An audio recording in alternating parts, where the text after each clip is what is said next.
Olá, bem-vindos à videoaula 4, Transformadores, parte 2.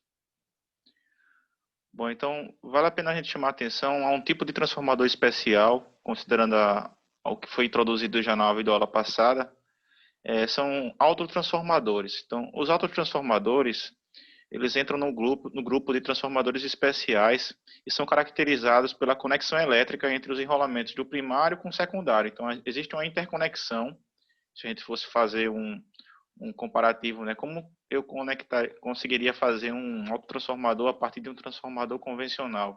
Basicamente, eu preciso fazer a interconexão dos enrolamentos primários com o secundário. Então, isso aí é a característica básica de um autotransformador. Nós podemos observar aqui a simbologia de um autotransformador, como está nessa figura aqui, em que esse tipo de autotransformador ele é chamado de autotransformador abaixador.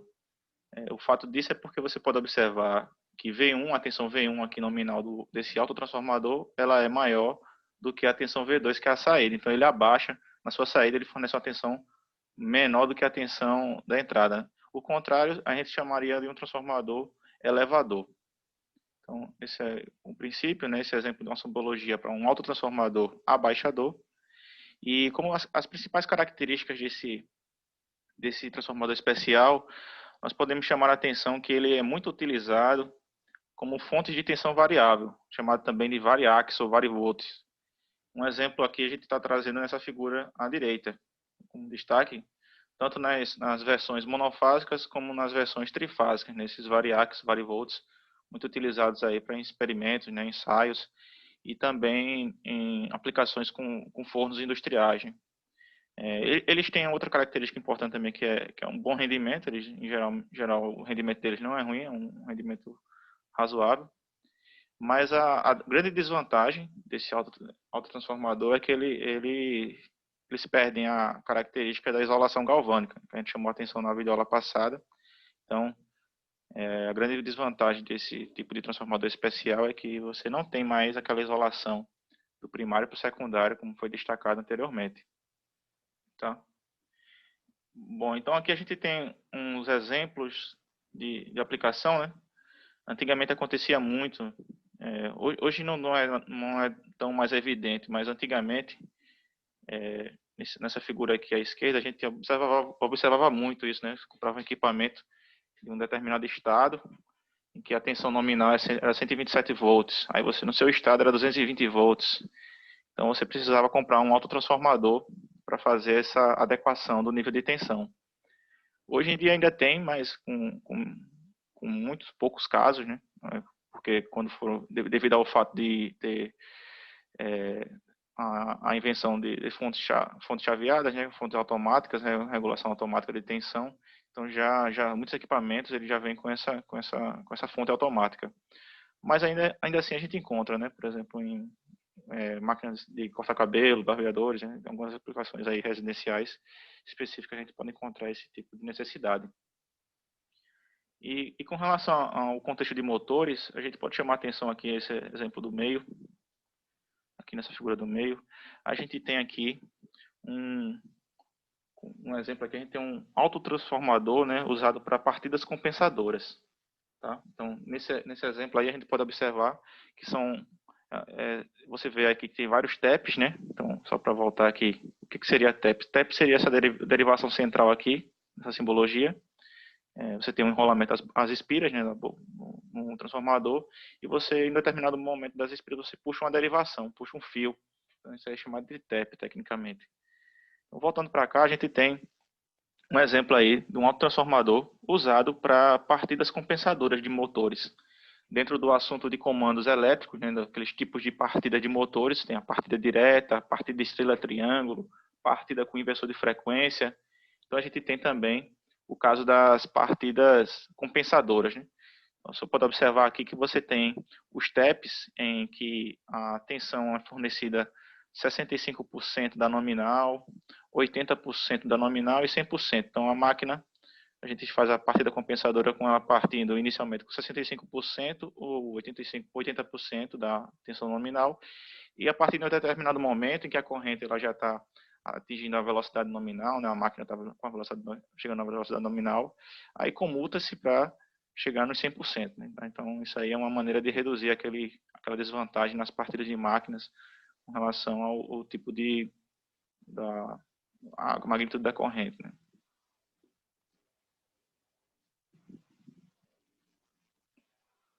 Bom, então, passando aqui, a gente tem uma característica do modelo real de um transformador. A gente falou lá que no modelo real do transformador a gente tem a inclusão de perdas, né, caracterizada pelas resistências. Então, pode ser a resistência no primário, resistência no secundário.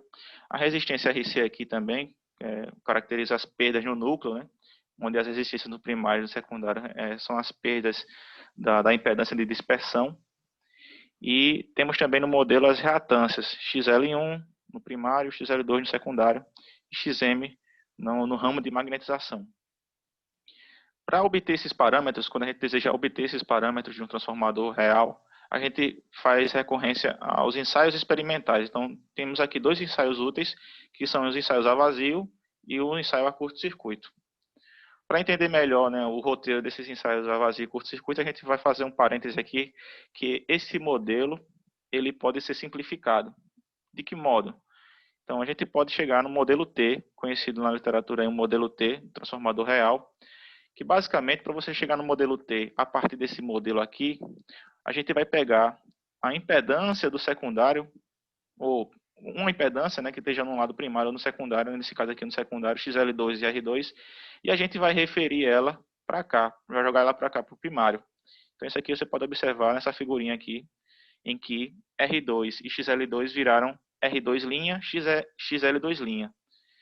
E com isso você consegue eliminar, né? Não precisa mais do transformador ideal aqui. Então você simplifica já, uma primeira simplificação do circuito é essa, você tirar o transformador ideal da jogada e considerar esse modelo T.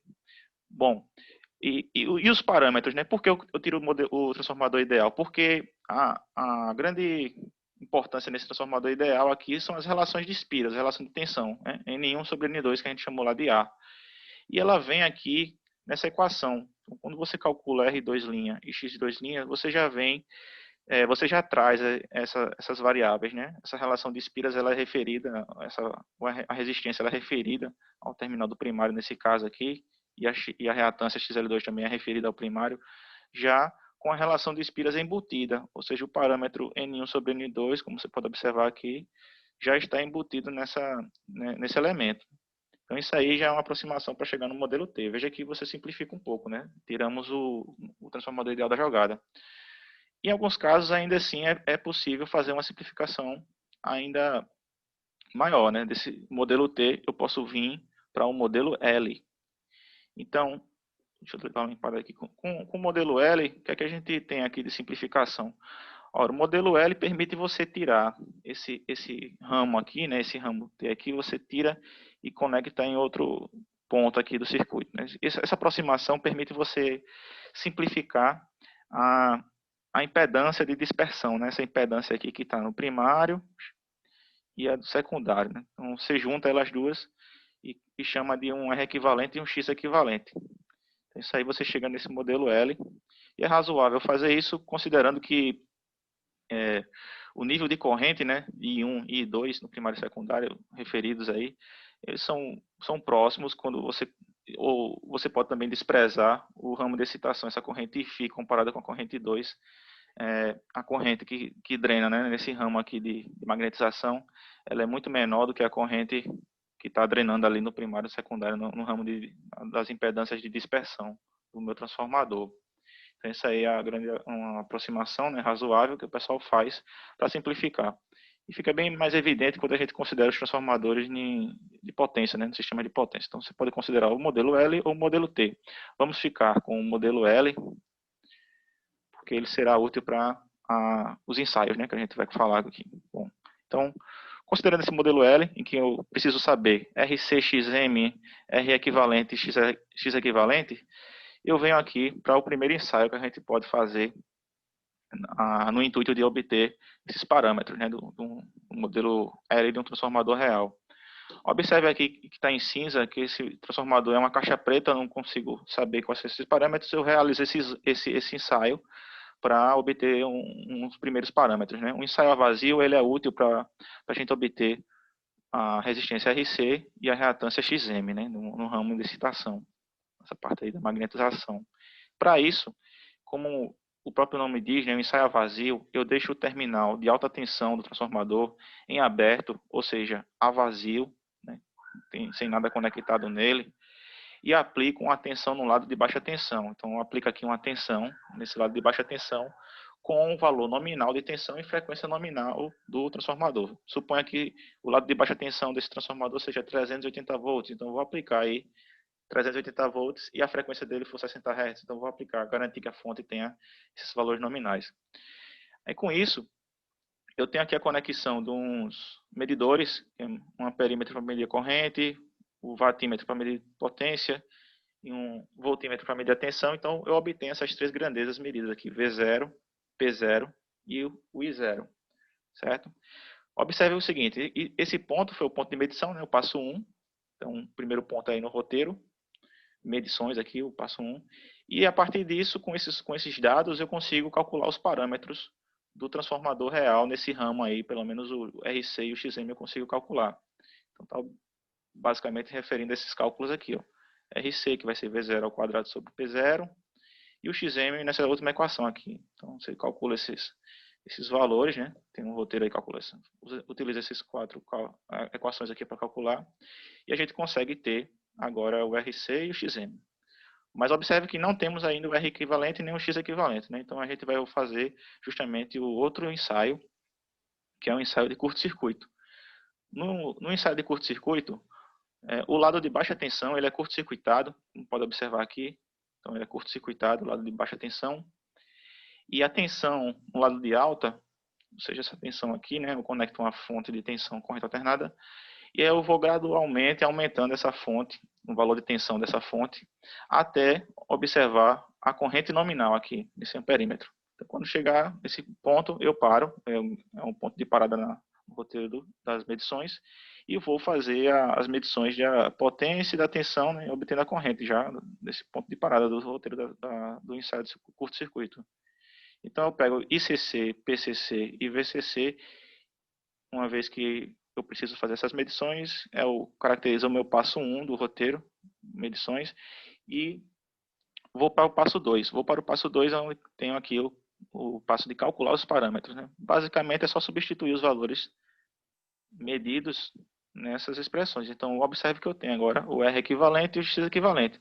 Portanto, a minha caixa preta anteriormente, né, do transformador, os parâmetros que eu queria conhecer, eu agora obtive, pelo um ensaio vazio, eu consegui ter uma aproximação de RC e XM, e no ensaio de curto-circuito eu consigo obter a impedância no ramo de dispersão, né, a impedância de dispersão do modelo equivalente do transformador.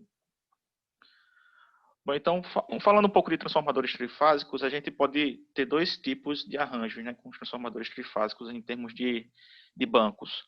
Eu posso ter a partir de 3 bancos monofásicos, eu posso, a partir de 3 bancos monofásicos, obter um transformador trifásico equivalente, como está observado aqui nessa figura, e também posso obter um transformador trifásico construindo um núcleo trifásico, como está aqui observado nessa figura no meio.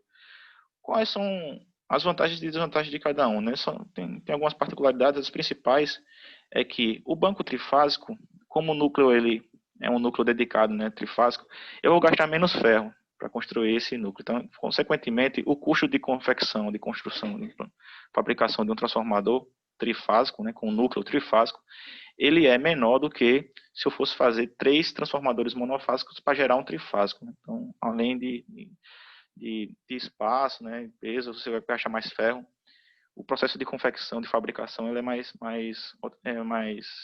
vantajoso, né, otimizado. Tá, essa é a vantagem do trifásico com relação ao monofásico. E o contrário, qual seria a vantagem do monofásico com relação ao trifásico?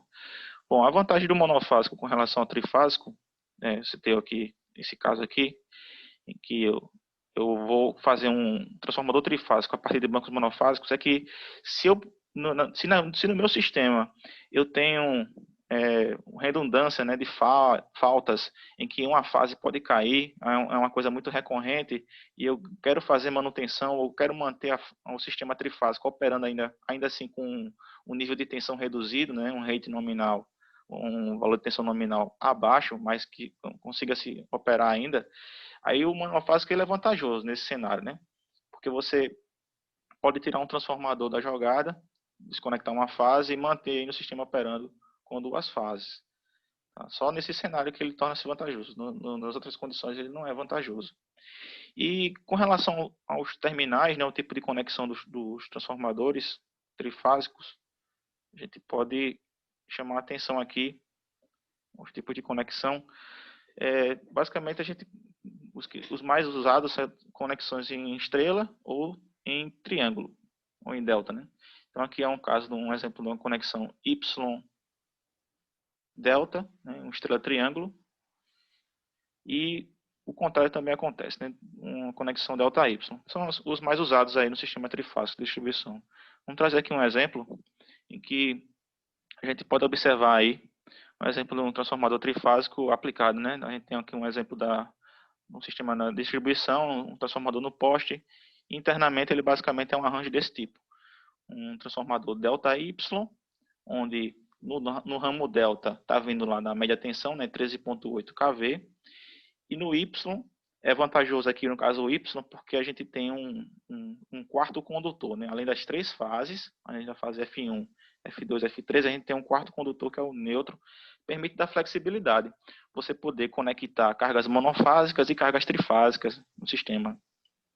Aqui nesse exemplo, o sistema monofásico ele é 127 volts, com tensão de fase, né, e tensão de linha 220 volts. Mas, por exemplo, no caso aqui de Alagoas, nosso sistema monofásico é 220 volts e a tensão entre fases, a tensão de linha, né, seria 380 volts, certo? Bom, e com relação a uma coisa interessante dos transformadores, né, é a placa de identificação. Geralmente, nos transformadores aí de distribuição, esses aspectos aí, eles vêm com uma placa de identificação e, basicamente, a gente pode chamar mais atenção nesses pontos aqui. Observe o seguinte, você tem aqui as especificações de norma, né, a NBR 5440, a potência do transformador, esse transformador a óleo, né, isso aí, geralmente tem transformadores que vêm a seco, né, mas a óleo são os mais antigos, tem essas especificações, mas vale a pena observar aqui ao lado de alta tensão, AT caracteriza alta tensão, né, terminais H1, H2, H3, e os níveis de tensão nesse lado de alta tensão. Você pode ver que ele sai de 11.400 volts até 13.800 volts, ou 13,8 kV. Esse arranjo que você observa aqui, ó, nessa parte de alta tensão, não precisa se preocupar porque já está interligada a comutação, e isso é feito basicamente por uma chave comutadora, essas posições aqui, ó, de 1 a 7. Onde é que você observa isso? É nesse comutador de posição. Esse comutador de posição, basicamente, ele está acoplado no transformador, e ele é que faz aí para você sair desses níveis, né? De posição 1 até a posição 7, por exemplo, aqui nesse caso. No caso aqui, só vale a pena de 1 a 5, né? Então, seriam os níveis de tensão disponíveis nessa placa de identificação. E na baixa tensão você tem aqui a especificação de 220 volts. Né? Então, seriam os principais pontos aí que posso observar na placa de identificação. Esse outro exemplo aqui tem aqui um ramo delta Y, para trazer aí as conexões, né? Então, basicamente era isso, pessoal. Tem algumas sugestões aí para aprimorar o conhecimento, né? Compensar um pouco aí. Agradeço a atenção, bons estudos e até a próxima.